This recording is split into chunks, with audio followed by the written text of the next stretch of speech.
तो है आज शंका समाधान के विशेष सत्र में हमारे बीच उपस्थित हैं श्रीमान शुद्धार्थ प्रकाश जी भारेल। भारत में सबसे ज्यादा सुने जाने वाले लोकप्रिय प्रवक्ता हैं। आपने अपने वक्तव्यों, प्रेरक सेमिनारों और नेतृत्व विकास की ट्रेनिंग के माध्यम से लाखों लोगों के जीवन को गहराई से छुआ है। आकर्षक व्यक्तित्व के धनी एसपी भारेल जी एक सकल उद्यमी एवं लीडरशिप गुरु हैं। देश की युवा पीढ़ी में सकारात्मक सोच, रचनात्मकता, चरित्र विकास और सामाजिक कार्यों को देखते हुए इस युवा एवं लोकप्रिय परेड को इंदिरा गांधी प्रियदर्शनी अवार्ड से सम्मानित किया गया है। जोरदार ताली बजाकर सम्मान करें। महाराष्ट्र के राज्यपाल द्वारा चैंपियंस ऑफ चेंज से भी सम्मानित किया गया है। अध्यात्म की ठोस नींव पर नेतृत्व, प्रबंधन, सफलता, नजरिया एवं विकास की प्रेरणा इनकी विशेषता है। जिस रास्ते पर चलकर अनेक लोगों ने अपने सपनों को साकार किया है, ऐसे श्रीमान शुद्धार्थ प्रकाश जी भारेल आज हमारे बीच उपस्थित हैं और आज शंका समाधान के कार्यक्रम में विशेष इन भावों का क्या फल होगा, गरम गरम प्रश्न होंगे और नरम और हमारे मुनि महाराज के मुखाग्र से उत्तर हम सभी को प्राप्त होंगे। आइए मैं आमंत्रित करूंगा श्रीमान शुद्धार्थ प्रकाश जी भारेल जी को बेआए परम पूज मुनिवर के शिष्य मनमन करते हुए आशीर्वाद प्राप्त करें और इनके सम्मान के लिए आवाज दूंगा श्रीमान विनीत जी गोधा और श्रीमान प्रशांत जी आएंगे। सम्माननीय हमारे शुद्धार्थ प्रकाश जी भारेल उनका सम्मान का कार्यक्रम संपन्न करेंगे। महाराज के सामने सम्मान नहीं।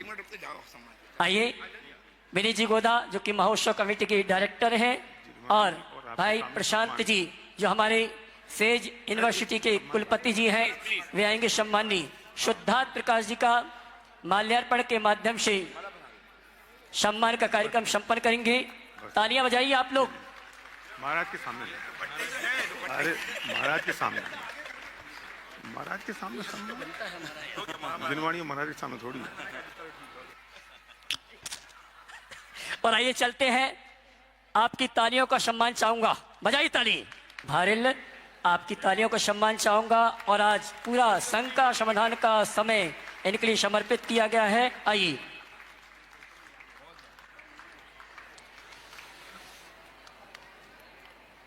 बोलिए पंच कल्याणक प्रतिष्ठा महामहोत्सव की।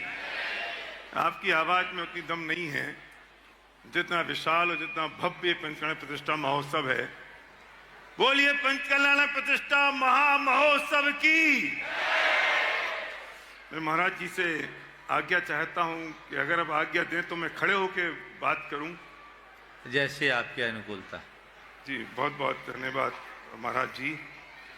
नमो अरहंताणं नमो सिद्धाणं नमो आयरीयाणं नमो अच्छायाणं नमो लोये सब साहुणम्।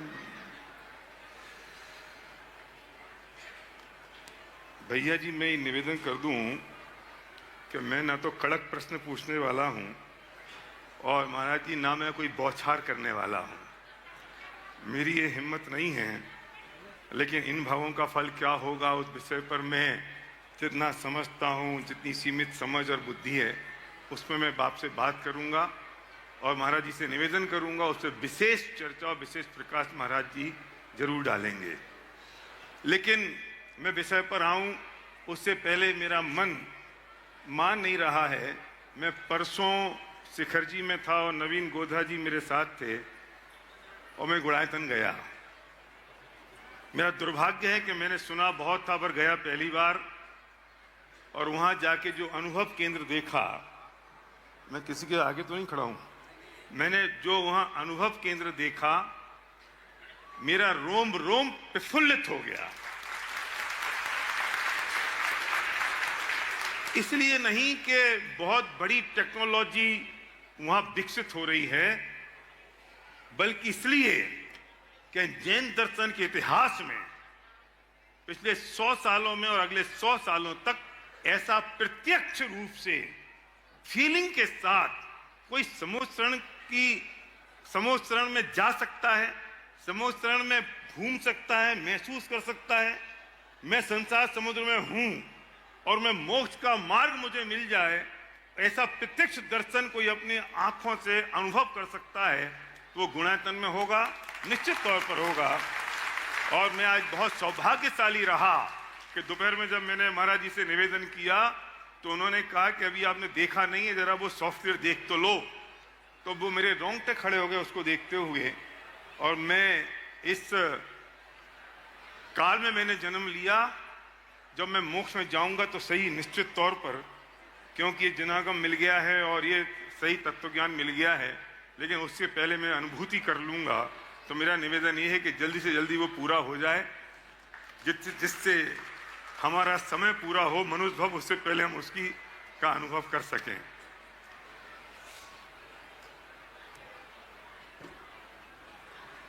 मेरा एक प्रश्न है, मेरे पीछे जो मेरे भाई बैठे, जरा उनसे निवेदन है कि जरा बात ना करें। जब मुनराज बैठे हो, जिनवाणी विराजमान हो, तो आपकी एक एक शब्द निकलना, मुझे दुख हो रहा था जब महाराज जी बोल रहे थे और हम बात कर रहे थे। ये महा अभिनय का काम होता है भाई, मैं आपसे विनय पूर्वक ये बात कह रहा हूँ। जिनवाणी विराजमान हो, महाराज जी विराजमान हो, ये आपस की बातें घर के लिए बहुत हैं। इस पांडाल में घुसते ही मौन धारण कर लेना चाहिए, वरना हम सही जगह पर नहीं हैं। मुझे पता है कि यहाँ संचालक महोदय बार बार कहते होंगे शांत हो जाओ, शांत हो जाओ, शांत हो जाओ। ये हमारे लिए दुर्भाग्य की बात है कि कोई मन से कहे कि शांत हो जाओ।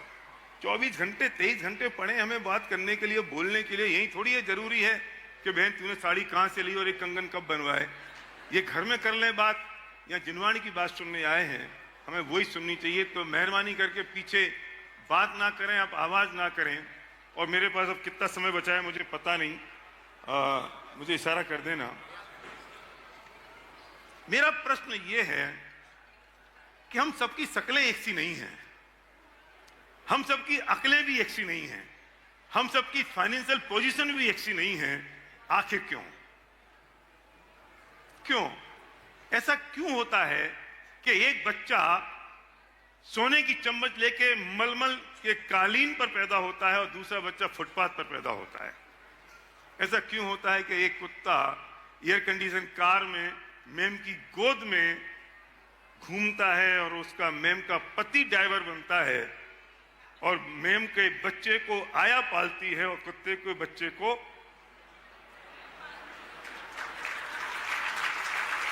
मेम साहब पालती हैं। मेरा प्रश्न ये है कि ऐसा कुत्ते ने क्या कर दिया? और बेचारा जो फुटपाथ पे काएं काएं करके, मैं भी आ रहा था तो यही एक फुटपाथ पे बेचारा परेशान हो रहा था, उसने क्या कर दिया? क्यों ऐसा होता है? हमने कभी सोचा भी नहीं, हमने कभी विचारा भी नहीं।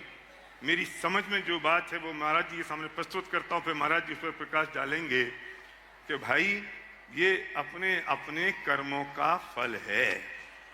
जो लोग ये बात कहते हैं कि किसने देखा पूर्व जन्म और किसने देखा अगला जन्म, मैं उनसे कहता हूं कि जो बच्चा आज पैदा हुआ वो उसके पूर्व के कर्म तो थे।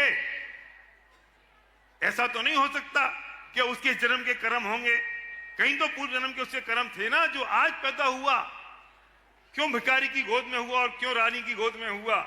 इसका मतलब पूर्व जन्म तो था, और जब पूर्व जन्म था भाई तो अगला जन्म भी होगा। और जब एक पूर्व जन्म हो सकता है तो अनादि काल के पूर्व जन्म हो सकते हैं, और एक अगला भव हो सकता है तो अनंत काल के अगले भव हो सकते हैं। मैं निवेदन करता हूं महाराज जी से, कृपया इस पर विशेष प्रकाश डालें और ये बात समझा दें, बता दें, जिससे लोगों को समझ आ जाए कि भैया अगला जन्म भी है, यही खत्म नहीं हो जाने वाला है सब कुछ। पहले तो मैं चाहूंगा एक बार एसपी भारिल साहब का जोरदार अभिनंदन करें। आपने बहुत ही महत्वपूर्ण विषय को उपस्थित किया। मैं समझता हूँ धर्म क्षेत्र में पदार्पण करने वाले हर व्यक्ति के मन में सबसे पहले ये सवाल आना चाहिए, बिल्कुल, कि मैं कौन हूँ, मेरा क्या है, मैं क्या कर रहा हूँ। और मुझे क्या करनी चाहिए। मेरे साथ जो व्यवस्थाएं जुड़ी है और मेरी जो अवस्था बनी है उसका कारण क्या है। यदि ये बातें हमारे मन मस्तिष्क में अंकित होती है, उभरती है और इसका उत्तर हमारे भीतर से निकलता है, तो हमारी दृष्टि तत्व ज्ञान से जुड़ती है, आत्मोन्मुखी होती है, भेद विज्ञान प्रकट होता है, सच्चा श्रद्धांत जगता है और तभी हमारे कल्याण का मार्ग खुलता है। बहुत खूब, बहुत खूब। परंपरागत संस्कारों से प्रेरित होकर धर्म करना अलग बात है और जीवन की व्यवस्था को समझ करके धर्म से जुड़ना अलग बात है। हम सब भाग्यशाली हैं कि हम ऐसे परंपरा में पले बढ़े जन्मे लोग हैं जिन्हें हमें घुट्टी में धर्म का संस्कार मिला। हम धर्म तो कर रहे हैं पर धर्म के मर्म से अनभिज्ञ हैं। हमें मर्म को पहचानना चाहिए। ये बात सबके मन मस्तिष्क में बैठनी चाहिए कि हम जिस संसार में रह रहे हैं उसमें मेरा एक अस्तित्व है और मेरे उस अस्तित्व को प्रभावित करने वाला एक दूसरा तत्व है, वह है कर्म, जो हमारी चेतना को प्रभावित कर रहा है। उस कर्म से हमारी बाहर की व्यवस्था और भीतर की अवस्था दोनों प्रभावित होती है। आज जो भी संयोग हमारे साथ जुड़े हैं उन सब संयोगों में महत्वपूर्ण भूमिका कर्म की है। बहुत खूब। हमारी जो भावधारा बनती बदलती है इसमें भी कर्म की बड़ी भूमिका है। ये चलता रहता है। आपने पूछा ऐसा क्यों, मुझे एक घटना याद आ गई जी कि मैं बिहार कर रहा था। ग्वालियर से सोनागिर के रास्ते में एक टेकनपुर छावनी, भारत का सबसे बड़ा श्वान प्रशिक्षण केंद्र है, वहां के गेस्ट हाउस में हमारा रुकना हुआ। पता लगा वहां जो कुत्ते हैं उनकी अलग अलग रैंक है, एसपी, डीआईजी, आईजी जैसी रैंक। उनकी ये रैंकिंग है, उनको इतनी सैलरी मिलती है, रिटायर होने पर पेंशन भी मिलती है। यहाँ बैठे हैं लोग, हाँ कुत्तों को सुनिए तो भी। ओहो। जब वहां के अफसरों ने मुझे बताया, मेरे साथ के युवकों ने कहा कि महाराज इन कुत्तों का तो बड़ा पुण्य है, इन कुत्तों का तो बड़ा पुण्य। मैंने कहा बिल्कुल सही में इनने बड़ा पुण्य किया होगा, लेकिन थोड़ी सी मायाचारी कर दी तो कुत्ते बनकर एसपी, आईजी, डीआईजी बने। वाह वाह, बिल्कुल, बहुत खूब। अगर वो मायाचारी से मुक्त होता ना तो आज सच का एसपी बनता, सच का डीआईजी बनता, सच का आईजी बनता। सही बात। उनकी सैलरी और पेंशन के विषय में बताया, उन पर उतना खर्च किया जाता है और उनकी देख रेख के लिए उसी लेवल का अफसर रखते। ये सरकार की व्यवस्था, ऐसी व्यवस्था है ना। तो ये चीजें हैं। तो ऐसा क्यों हुआ? ये सब हमारे अच्छे बुरे कृत्यों का ही फल है। हम जैसा करेंगे वैसा भरेंगे, ये बात गांठ में बांध के रखिए। आज एक कुत्ता मेम की गोद में पल रहा है, उसका पति यदि ड्राइविंग कर रहा है। एक तो मैंने और बड़ा विचित्र किस्सा सुना जी। एक का डाइवोर्स हुआ, जैन समाज की बात बोल रहा हूं। कुत्ते का या आदमी का? पति पत्नी का डाइवोर्स हुआ और डाइवोर्स का कारण सुन के आप लोग हंसोगे। पत्नी ने कहा आप मेरे पेट का केयर नहीं करते, ओहो, माने आप हमारे कुत्ते पर ध्यान नहीं देते, इसलिए हम आपके साथ नहीं रहे। मुझे लगता है वो पिछले जन्म का प्रेमी रहा होगा, बिल्कुल। माया जारी करके कुत्ता बन गया और प्रेम का संस्कार आज भी दोनों में बना है। ये जितने कुत्ते हैं ना, या पुराने सेठ होंगे और धर्म भी किए होंगे। अगर मुझे केवल ज्ञान या अवधि ज्ञान होता तो मैं पत्ता खोल देता। भगवान के पास जाओगे तो खुलेगा, लेकिन जरूर उन्होंने ऐसा किया होगा जिसके कारण ये हो रहा है। कुत्ता बन करके भी राज भोग रहा है। बस मैं आप लोगों से ये कहता हूं, उनको देखकर एक प्रेरणा लेना।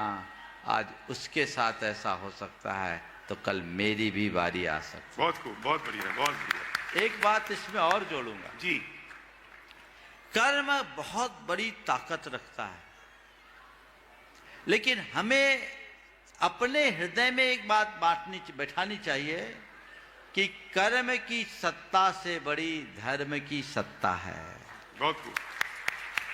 कर्म कैसा भी हो, घबराए नहीं।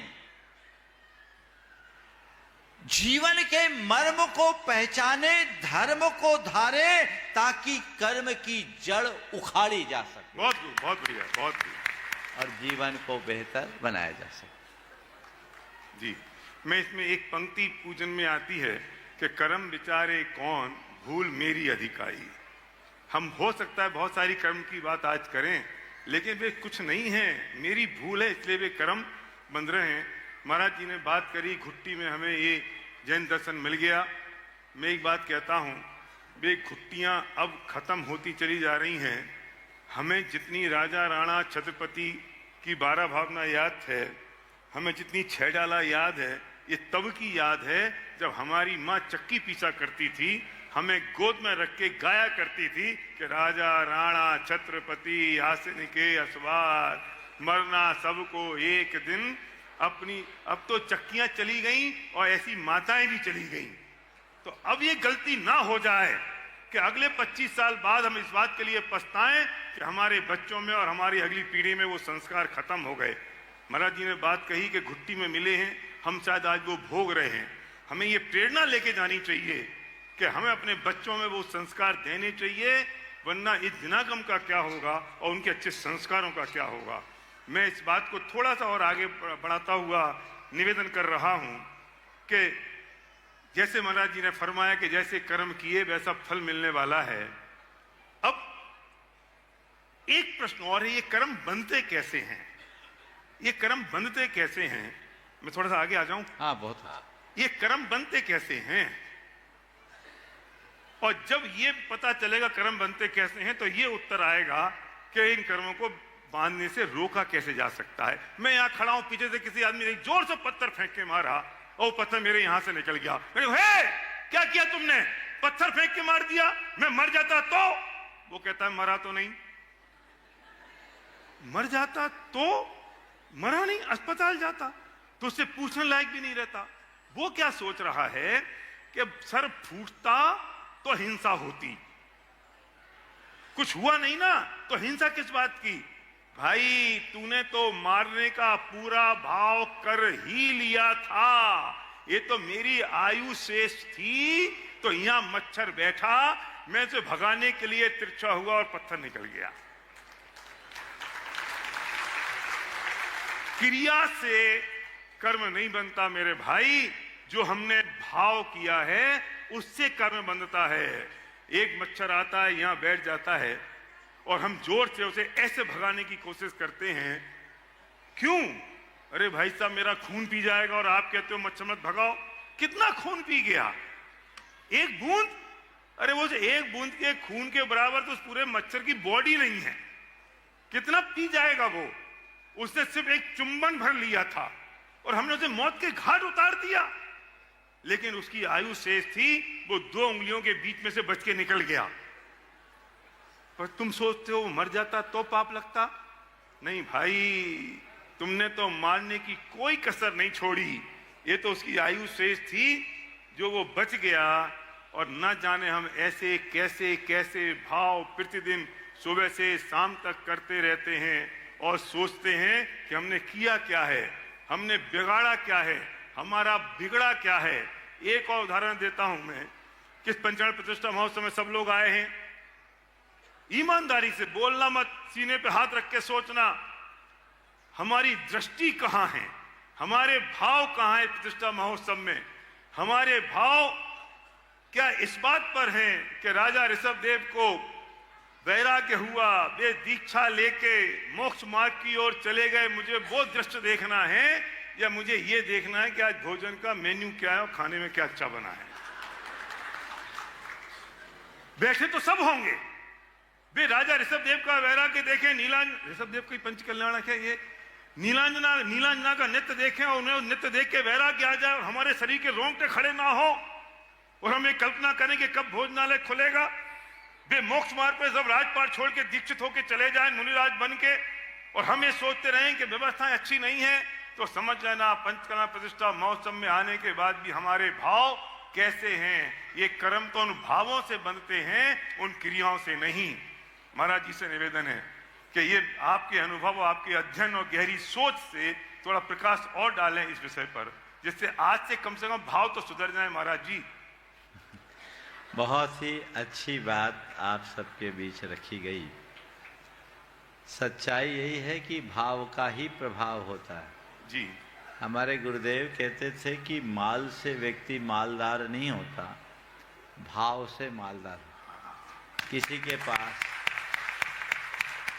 गुरुदेव ऐसा कहा करते थे, किसी के पास बहुत माल हो और भाव गिर जाए तो रोड पर आ जाए। बिल्कुल होता है ना, माल बहुत है, भाव गिर गया, रोड पर आ गया जी, और माल थोड़ा है, भाव बढ़ गया तो वो शिखर पर चला गया। तो ये सूत्र है, अगर अपने आप को शिखर पर रखना चाहते हो तो अपनी भाव विशुद्धि पर ध्यान दे। भाव ही हमें चढ़ाते हैं और भाव ही हमें गिराते हैं। हम अपने भावों की तरफ ध्यान दें। ये बात सत्य है कि हम क्रियात्मक धर्म के प्रति जितनी तत्परता दिखाते हैं, भावनात्मक धर्म को उतना ही गौण कर देते हैं। उसके पीछे हमारे संस्कार हैं, हमें उन संस्कारों को हटाना चाहिए। धर्म को हम एक आवरण की तरह ओढ़ते हैं। संत कहते हैं धर्म आवरण नहीं, आचरण है। बहुत खूब, बहुत खूब, बहुत बढ़िया। विशुद्ध आचरण, भाव विशुद्धि युक्त आचरण, उस पर हमारा फोकस होना चाहिए। अगर हमारे भाव अच्छे नहीं तो उसका फल कभी अच्छा नहीं होगा। अपने भावों में स्थिरता बनाए रखने के लिए, खासकर ऐसे धार्मिक कार्यक्रमों में जब आप लोग आते हैं, उसके लिए मैं संदेश देता हूं जी। भाव आपके अच्छे होंगे यदि आयोजन के प्रयोजन को सामने रखोगे। बहुत बढ़िया, बहुत बढ़िया, बहुत बढ़िया। आयोजन का प्रयोजन मेरे आंखों में होना चाहिए। आचार्य कुंद ने हम मुनियों को अपने भावों की स्थिरता को बनाए रखने के लिए एक संदेश दिया जी, कि अपनी दीक्षा का प्रयोजन याद रखना। बहुत खूब, बहुत बढ़िया, बहुत बढ़िया, बहुत। तूने दीक्षा क्यों लिया? तेरे दीक्षा का प्रयोजन क्या हो? दीक्षा की तिथि कभी मत भूलना। बिल्कुल। दीक्षा का प्रयोजन तेरे मन मस्तिष्क में होगा, तभी तेरी दीक्षा में स्थिरता आएगी और तभी तू अपनी दीक्षा को निभा पाएगा। बहुत खूब। तो जब हम मुनियों के लिए ऐसा कहा, तो आप लोगों के लिए भी तो ये बात लागू होगी, होगी कि नहीं होगी? बोलो। उससे ज्यादा। तो हमें आज लागू करना है और एक मन में प्रण करके जाना है। सब जानते हैं कि हमारे भावों का ही सब शुभाशुभ फल होता है। ये सब पंडित लोग हैं। जी जी, बिल्कुल। हमारे समाज में तो घर घर पंडित हैं जी। अभी नहीं, सब ज्ञानी है ना। पंडित बोलने में शायद आप लोग बुरा लगता है, ज्ञानी बोल दो तो खुश हो जाएंगे, है ना। सब ज्ञानी, तो सब ज्ञानी हैं, लेकिन अब हमें ये तय करना है कि हमें अपने जीवन की दिशा क्या बने। अपने संस्कारों के ऊपर जब तक हम हावी नहीं होंगे, हमारी जीत नहीं होगी। हमें संस्कारों को जीतना है, उन पर हावी होना है और आगे बढ़ना। बहुत खूब, बहुत बढ़िया बात महाराज जी ने कही। हाँ, जोरदार तालियां इस बात पे बजाएं। जब उन्होंने अपने लिए बात कही और आचार्य कुंद देव का उदाहरण दिया, आप समझो महाराज जी का स्वाध्याय कितना गहन है। और उन्होंने अपने ऊपर ये बात कही कि जब तेरे परिणाम कमजोर पड़े तो वो समय याद करना जब दीक्षा ली थी और जब वैराग्य हुआ था।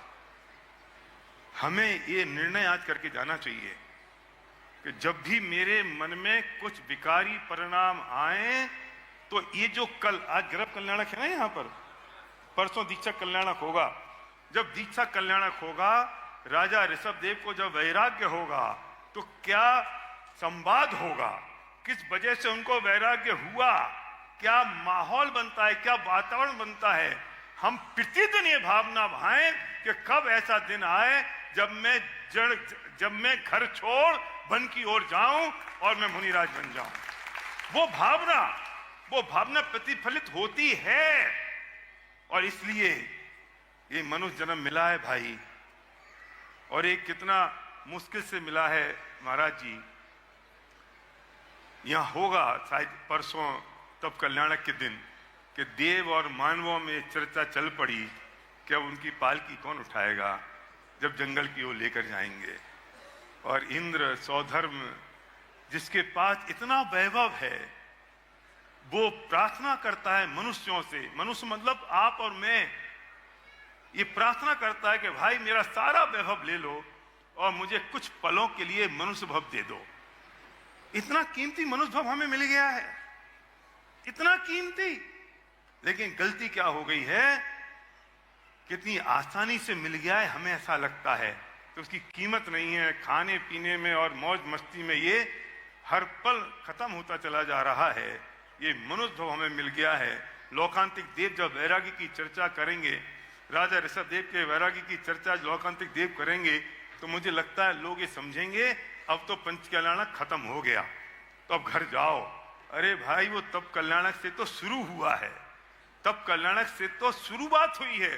पर हम राग रंग के रसिया लोगों को वो जन्म कल्याणक तक की धूमधाम देख के लगता है कि अब पूरा हो गया, घर चलो, और भीड़ आधी रह जाती है। ये मनुष्य भव जो महाराज जी ने फरमाया कि इतने इस संस्कारों के कारण मिला है और ये इतना कीमती है, इन्हें हम ऐसे ही फोकट में लुटा देंगे और खत्म कर देंगे तो भाई ये मनुष्य भव हाथ से छूट जाएगा जैसे हाथ में रखी हुई अंजुली में से जल छूट जाता है। महाराज जी, इस मनुष्य भव को कैसे सार्थक किया जाए, मुझे याद दिला रहे हैं नवीन गोधा, शिखर जी में थे वो मेरे व्याख्यान में, और मैंने ये बात कही थी, आप उसे प्रमाणित करें कि ये मनुष्य भव इतना कीमती है और एक गेम चेंजर है। ये मनुष्य भव सिद्धांत गेम चेंजर है कि अगर यहां से उठे तो मोक्ष जाएंगे और गिरे तो सीधे निगोज जाएंगे। बहुत ही अच्छी बात है। काश हम इस दुर्लभता को समझ पाते। हम सबके साथ दुर्बलता यही है कि जो इतनी दुर्लभता से मिली है, हमें उसकी दुर्लभता का बोध ही नहीं। बहुत खूब। हमारे जीवन की विडंबना है कि हम सब चीजों का मूल्यांकन करते हैं। आपके घर में रखी एक एक वस्तु का आपने मूल्यांकन किया, यहाँ तक कि कबाड़ खाने में रखी चीज का भी आपने कोई ना कोई मूल्यांकन कर रखा होगा कि रुपये 2 रुपये किलो कबाड़ी तो खरीद ही लेगा, लेकिन संभवतः जीवन का कोई मूल्यांकन नहीं किया है। जीवन का कभी कोई मूल्यांकन नहीं किया जी। हमारी कितनी सांसें खो गई, कितनी सांसें बची है, इसका कोई हिसाब किताब शायद नहीं। हमें अपने सांसों का लेखा जोखा सीखना चाहिए जी। मैं आप सबसे कहना चाहता हूं, जैसे कोई व्यक्ति एक मकान बना रहा, उस मकान बनाने के क्रम में उस मकान में लगने वाले ईंट गारे का पूरा लेखा जोखा हिसाब किताब रखते हैं, पर मकान पर रखी जाने वाली एक एक ईंट के साथ जो एक एक सांस खप रही है, इसका हमारे पास कोई हिसाब नहीं। और ये भी संभव हो सकता है कि उस मकान की आखिरी ईंट के साथ हमारी आखिरी सांस चली जाए, तो उस मकान की क्या कीमत होगी? कभी हमने विचार किया? हमारी कोई भी सांस आखिरी सांस बन सकती है जी। और आजकल तो और कोविड के बाद तो ये सब कुछ सडन होता, अचानक। हम उसे समझने की कोशिश करें, और जब हम उसे समझेंगे तब हम अपने प्रति जागरूक होंगे। तब हमें लगेगा कि नहीं, मेरे पास समय कम है, ये अवसर है, मुझे इसका उपयोग करना है। अवसर की दुर्लभता को पहचानने वाला ही अवसर का लाभ उठाने का पुरुषार्थ करता है, बाकी तो प्रमाद में अवसर खो देता है। बहुत बढ़िया, बहुत बहुत अवसर की दुर्लभता को पहचाने, अवसर का लाभ उठाए। अभी कहा गया कि मनुष्य जीवन गेम चेंजर है, जी। बहुत सुनहरा अवसर है। जी बिल्कुल। इसे अपने जीवन की अपूर्व उपलब्धि बनाए। योग मिला है, प्रयोग करें। बहुत खूब, बहुत बढ़िया। बिना प्रयोग के योग का कोई अर्थ नहीं। इसलिए हमें इस पर विचार करना चाहिए। अवसर और एहसास दो चीजें होती हैं जीवन में। एक होता है अवसर, एक होता है एहसास। दुर्भाग्य यह है कि जब अवसर मिलता है तो एहसास नहीं होता, और जब एहसास होता है तो अवसर हाथ से छूट जाता है। आप सबको पता होगा कि भोपाल में आप जो जमीन देख रहे थे वो आपको 10,000 रुपए फुट में मिल रही थी, आपने नहीं ली क्योंकि आपको अवसर था पर एहसास नहीं था। आज वो 1 लाख रुपए हो गई। अब आपके पास में एहसास हो गया पर अवसर छूट गया, और वे सारे के सारे गरीब रह गए जिनको अवसर और एहसास एक साथ नहीं हुआ, और वे सारे अमीर हो गए जिनको अवसर और एहसास एक साथ हो गया। भाई ये मनुष्य हमें मिल गया है, जैसा महाराज जी ने फरमाया, ये मनुष्य हमें मिल गया है। अगर अभी अवसर तो आ गया है और अगर एहसास नहीं हुआ तो निगोद में मिलेंगे, लेकिन इस वक्त अगर एहसास हो गया तो हम सब सिद्ध सिला में मिलेंगे।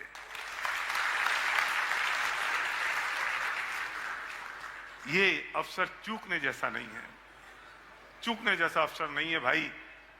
हम भाग्यशाली हैं आप लोग जो यहां इस पंडाल में बैठे हैं, भाग्यशाली हैं आप लोग जो इस जिनवाणी की बात को, जैन तत्व ज्ञान की बात को रुचि पूर्वक और प्रेम से सुन रहे हैं। उनकी क्या बात करें जो इस पंडाल के बाहर हैं, उनकी क्या बात करें जो सुनने को ही तैयार नहीं है। अपने भाग को सराहें और इस पल पल, एक एक पल इस बात के लिए डालें और इस बात के लिए देखें कि मेरे साथ बीत क्या रहा है। और 2 लाइनों में एक बात कहता हूं कि वक्त सबको मिलता है जीवन बदलने के लिए, वक्त सबको मिलता है जीवन बदलने के लिए, पर जीवन दोबारा नहीं मिलता है वक्त बदलने के लिए। महाराज जी बहुत सही बात है। अवसर का एहसास, बिना एहसास के प्रयास नहीं होता। हमें प्रयास करने के लिए एहसास जरूरी है। और अभी आपने जो बात कही, वक्त मिलता है जीवन बदलने के लिए, जीवन नहीं मिलता वक्त बदलने के लिए। हम इन पंक्तियों को समझे और इसी में सारा रहस्य छिपा हुआ है।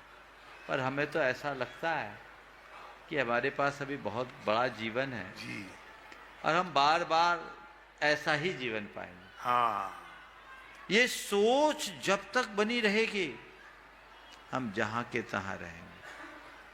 जब हमें ये एहसास होगा कि बहुत दुर्लभतम जीवन है।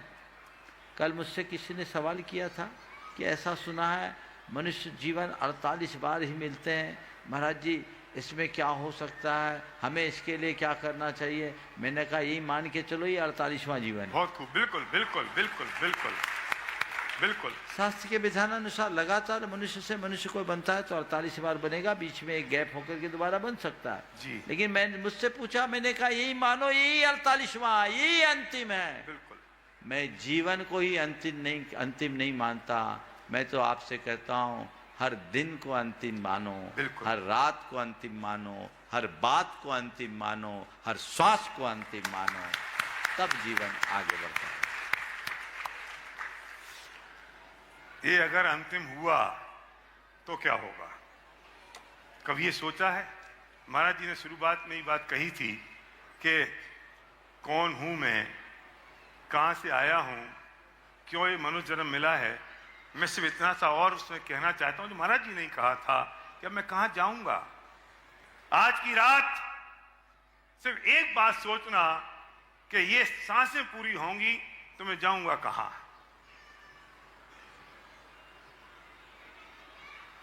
निश्चित तौर पर हमारी शोक सभा में तो सब यही बोलने वाले हैं कि आप स्वर्गवासी हो गए हैं, और जो ये बोल रहा है कि आप स्वर्गवासी गए हैं मेरे फलाने फलाने, उन्हें भी पता है कि वे कहां गए होंगे, क्योंकि सबके परिणाम तो सबको पता होते हैं। तो हम जाएंगे कहां? जरा घर के बाहर निकल के देखना, कहीं गली के कुत्ते की हालत तो हमारी नहीं होगी, कहीं जो कान के पास फड़फड़ाता हुआ मच्छर है हम कहीं वैसे तो नहीं हो जाएंगे। इस जन्म के बाद जाएंगे कहां? इस जन्म की पूरी तैयारी कर ली, रुपया पैसा धन दौलत, ये जो 10-20 साल जीवन के और बचे हैं, अगर बचे हैं तो, वरना पता नहीं जो सांस अंदर गई है वो लौटेगी कि नहीं।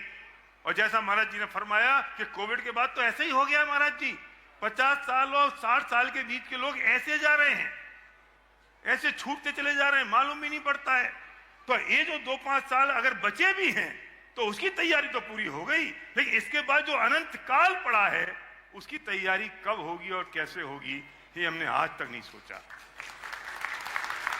ये समागम मिला है, ये तत्व ज्ञान मिला है, ये धर्म मिला है, इसकी महिमा कर लो भाई।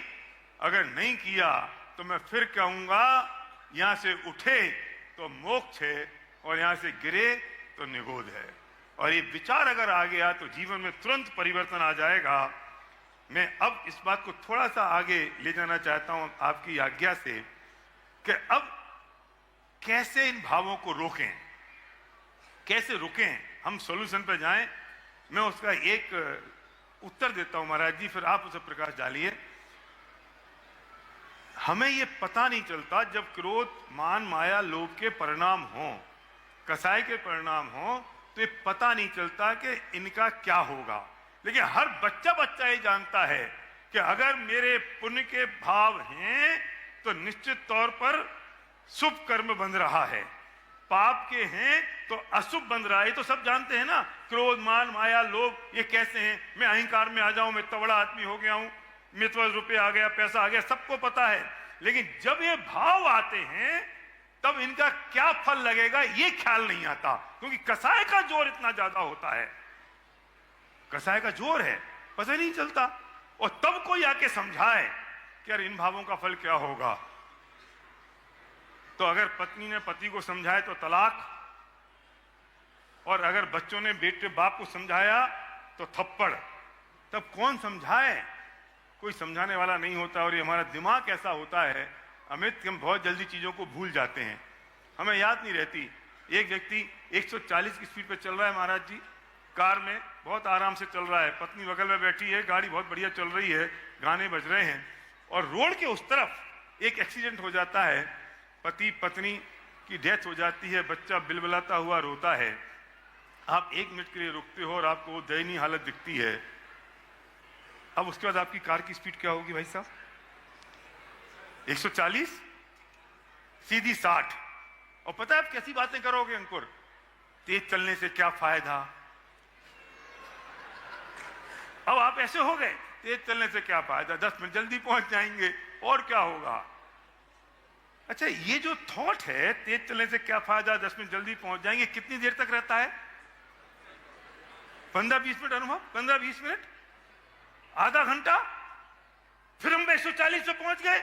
क्योंकि हमारे ब्रेन की डिजाइन ऐसी है कि हम चीजों को भूल जाते हैं, हमें याद नहीं रहती। अगर एक काम करो, अपने मोबाइल से फोटो ले लो सीन की और प्रिंट आउट करके अपने स्टीयरिंग पे चिपका लो। अब जन्म में कभी गाड़ी की स्पीड 60 से ऊपर जाएगी? नहीं जाएगी। क्यों? तुरंत दिखेगा क्या ऐसा एक्सीडेंट मेरे साथ हो सकता है। मैं आज आपसे निवेदन करना चाहता हूं, आपको पता है कि मेरे भाव कैसे हो रहे हैं, आपको पता है कि जो भाव हो रहे हैं इनका फल क्या लगेगा।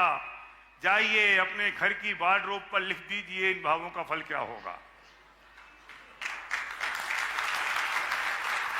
तोड़मल जी साहब ने पंक्ति दी कि इन भावों का फल क्या होगा, तो ये विचार तो कर ले। तो तेरे जो विचार कसाय पूरित हो रहे हैं ये मंद पड़ जाएंगे। जाके अपने मिरर पर लिख दो इन भावों का फल क्या होगा।